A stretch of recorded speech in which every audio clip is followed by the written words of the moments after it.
and snap your fingers now. Come on everybody and clap your hands real loud.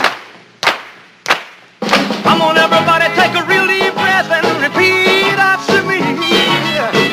I love my baby, love my baby, love my baby, love my baby, hey, hey, and my baby loves me.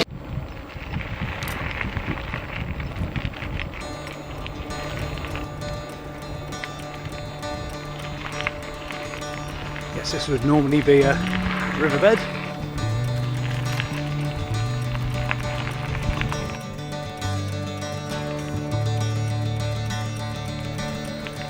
Feels a bit like the Wild West. Patchy country with vines. That looks like a prime restoration project to me. Of the lopsided roof.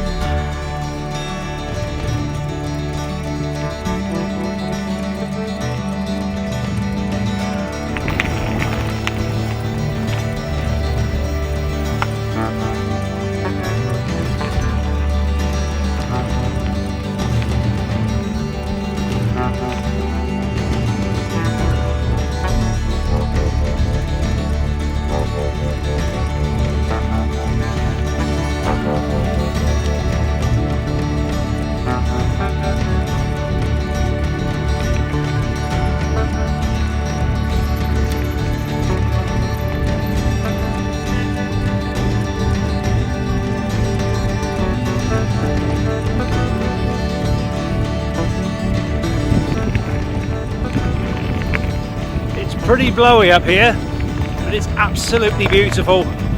I'm just love it. I'm bloody loving all of this. Proper adventure. So you'll have to expect a few more bikepacking adventures. It's just not, you're free, aren't you? You've got days to do something rather than a couple of hours.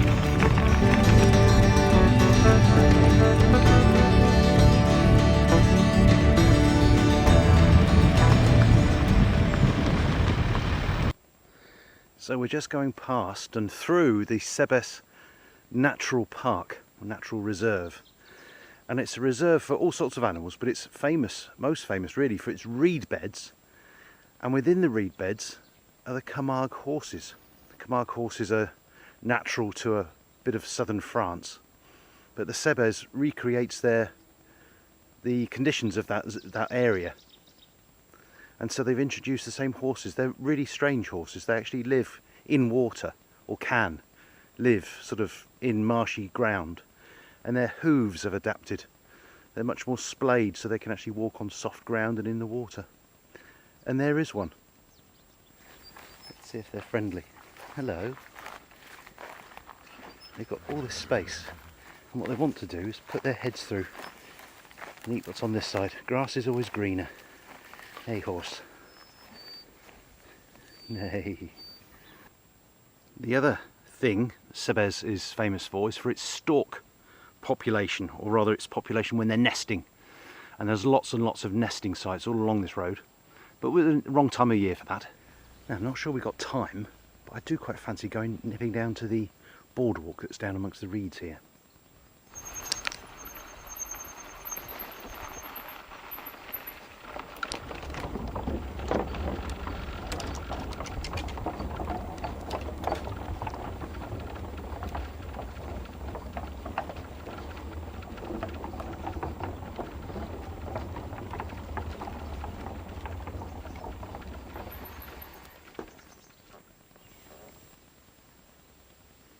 Such a lovely, peaceful area.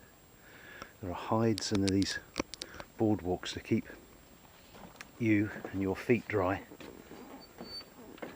There's all sorts of things that live here, including all the sort of amphibians and frogs, etc. that you'd expect.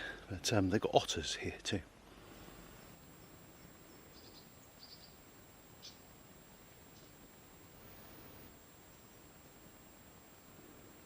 So we are actually on the GR99.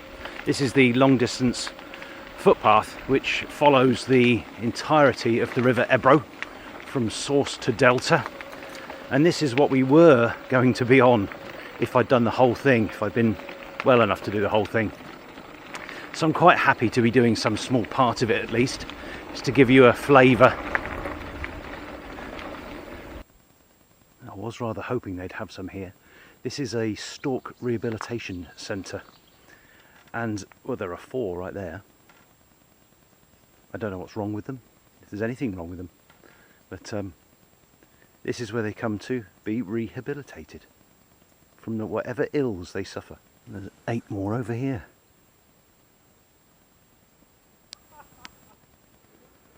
So I was going to show you the narrowness of this road, but I hope you can hear those voices. They're bird watching. It's a little wetland pool. There's a hide there, so you can look at all the rare birds that come here to overwinter in particular. We're not quite there yet. Didn't really expect to hear what sounds like half a dozen youths using it to swim in.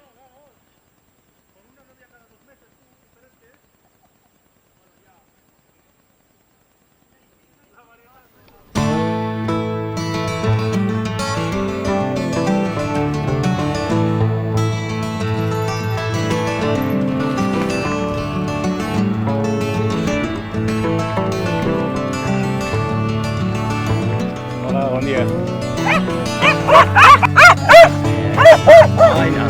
Look, I'm going now. I'm going.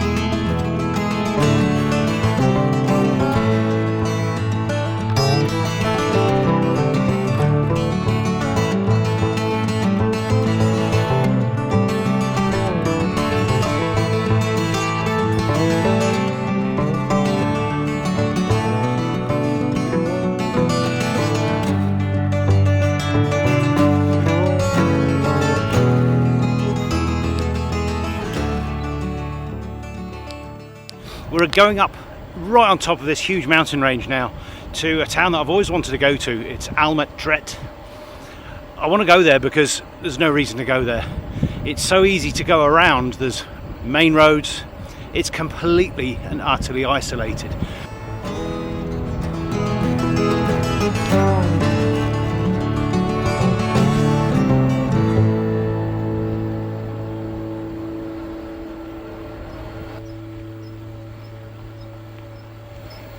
I'm really hoping that there's a turn soon, because from what I could see from the map, this road should be a never-ending series of gravel hairpins, and instead it's tarmacked and comparatively flat. So yeah, just feels like we've gone wrong. So we're supposed to be right up on top of those mountains. Is this a turn? This looks like a turn. All we need is a little sign that says Almatret on it, and we're laughing.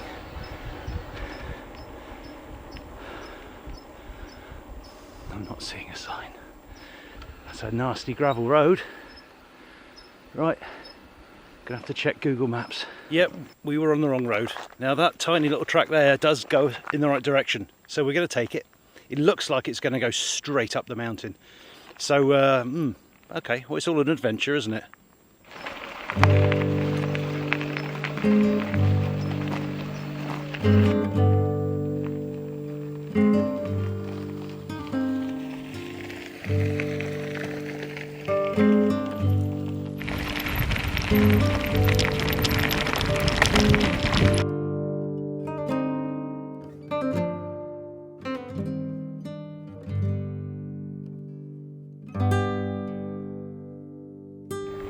Is completely beautiful. I'm beginning to yearn for a nice bit of tarmac under my tyres, which is a bit wussy of me, but it's been quite a long day and I've got a long way to go. It's getting really quite difficult too.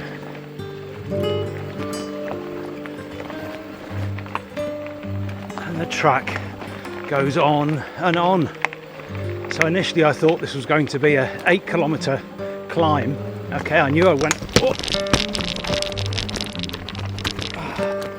And you all went wrong at the beginning. But I've been climbing for 11.5 kilometers now. I'm bored with it. I want it to end. Well, I've stopped for two reasons. One, to show you the road.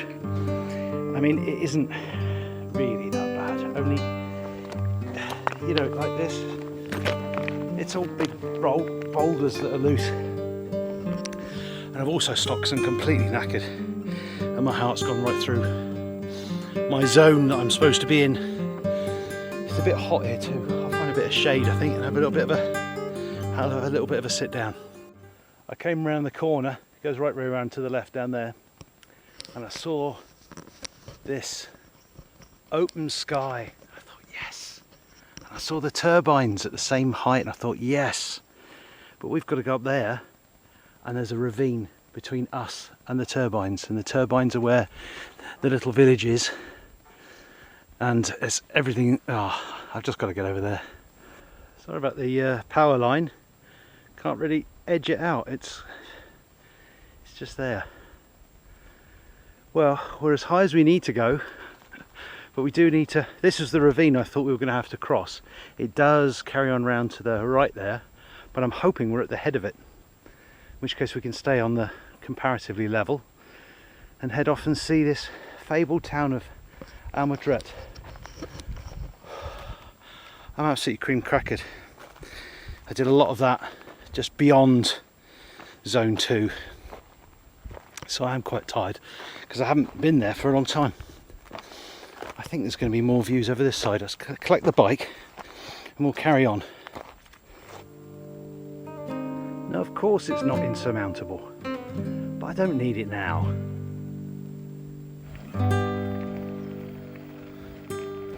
That's where we came from. Hopefully this is the last bit. The road's really improved. Then we'll have a nice break up at the top in the metropolis of Almadret. I don't know if it's Almadret or Almadret. We'll find out in a minute. There might be a sign and everything. It's tarmac. That's the way we got to go. But apparently there's a fantastic viewpoint, a mirador this way. Nice showing of wind turbines up here.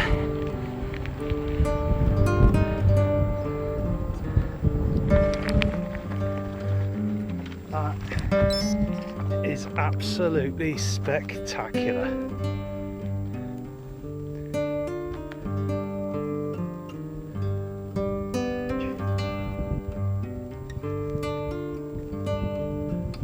So some bright spark smashed a bottle of beer here and I rode straight across it.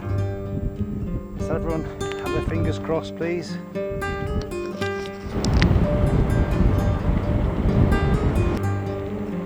And here we are. Don't know what to expect. Probably didn't expect an electric vehicle charging point. Speed bumps. Did, I suppose, expect the bar to be open.